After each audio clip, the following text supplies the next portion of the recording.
La conduite de deux juges de la Cour municipale de Gatineau est scrutée à la loupe en ce moment par le Conseil de la magistrature du Québec. Radio-Canada révélait en 2022 que Martin Gosselin et Joanne Cousineau avaient autorisé des centaines de mandats d'emprisonnement contre des personnes en situation d'itinérance parce qu'elles n'avaient pas payé leurs amendes.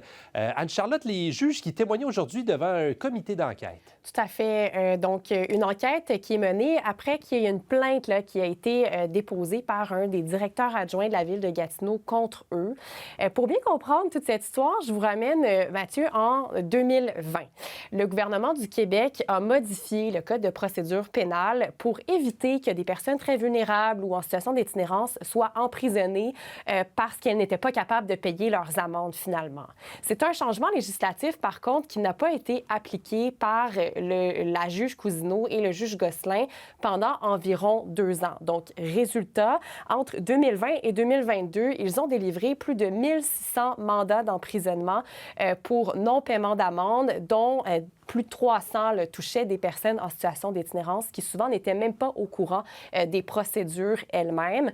Ils ont témoigné aujourd'hui aussi à l'effet qu'ils souvent ne donnaient pas de motifs écrits à leurs décisions, qu'ils n'avaient pas de copie de dossier lors des séances qu'ils tenaient. Ils ont quand même tenu à exprimer des remords. Là. On peut voir dans ces extraits du témoignage du juge Gosselin qu'il dit avoir commis une erreur dont je ne suis pas fier, j'ai mal au ventre depuis 2 ans.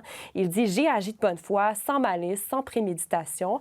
La juge Cousineau, elle, dit « Je n'étais pas au courant que c'était des gens en situation de vulnérabilité. J'assume ce que j'ai fait. Je réalise aujourd'hui que mon interprétation de la loi n'était pas la bonne. » Là, c'est un peu particulier parce que ce sont des juges dont le travail eux-mêmes est remis en question. Est-ce qu'ils pourraient faire face à des sanctions?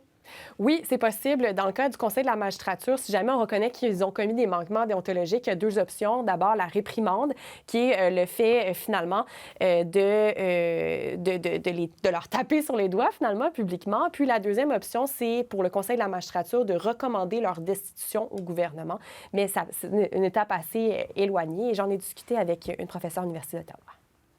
Si on revient aux éléments fondamentaux de la déontologie judiciaire, puis notamment la question de l'image du système de justice, puis de la confiance du système du public en ce système-là, c'est quand même assez inquiétant. Tu dis, d'une part, le juge ne connaît pas le droit, d'accord, puis d'autre part, on prend quand même des décisions d'emprisonnement dans un bureau. Sans permettre aux gens de se défendre, d'être entendus et tout, disons que ça soulève des questions importantes.